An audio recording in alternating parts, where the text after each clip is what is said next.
Hi అండి. Welcome to Taruni channel. మనలో చాలామంది స్ప్రౌట్స్ తినాలంటే అంతగా ఇష్టపడం కదా! ఇవాళ నేను చేసే స్ప్రౌట్స్ రెసిపీ చూస్తే ఎవ్వరైనా చక్కగా వంకలు పెట్టకుండా తినాల్సిందేనండి. మరి ఆ రెసిపీ ఎలా చేయాలో చూద్దామా? స్టవ్ మీద బాండీ పెట్టి అది కొంచెం హీట్ అయిన తర్వాత అందులో 1 టేబుల్ స్పూన్ బటర్ వేసుకోవాలి.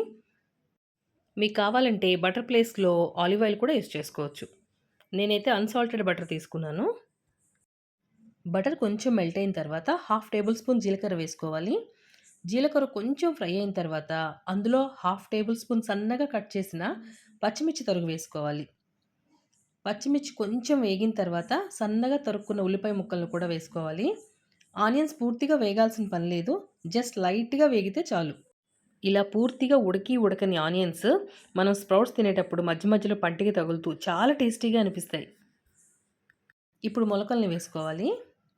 ఈ మొలకల్ని కూడా ఎక్కువసేపు ఫ్రై చేయకూడదండి.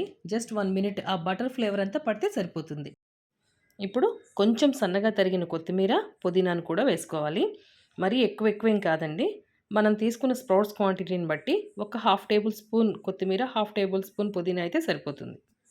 ఇవి కొంచెం వేసినా గానీ వాటి ఫ్లేవర్ తెలుస్తుంది. ఇప్పుడు మీ టేస్ట్‌కి తగ్గట్టుగా సాల్టు, కొంచెం పెప్పరు వేసుకొని మొత్తం మిక్స్ అయ్యేలాగా కలబెట్టి స్టవ్ ఆఫ్ చేసుకోవాలి. స్టవ్ ఆఫ్ చేసిన తర్వాతనే కర్డ్ వేసుకోవాలి.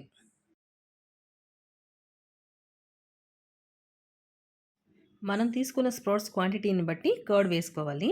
ఇప్పుడు కర్డ్‌ని బాగా మిక్స్ చేసుకున్న తర్వాత గింజలు లేకుండా చూసుకొని ఒక హాఫ్ లెమన్ ఇందులో స్క్వీజ్ చేసుకొని బాగా కలిసేలాగా మిక్స్ చేసుకోవాలి. అంతేనండి, మన స్ప్రౌట్స్ రెసిపీ రెడీ అయిపోయింది. ఇది ఎంత హెల్తీయో మీ అందరికీ తెలుసు. తప్పకుండా ట్రై చేయండి. ఈ రెసిపీ గనుక మీకు నచ్చినట్లయితే like, share and subscribe to Taruni channel.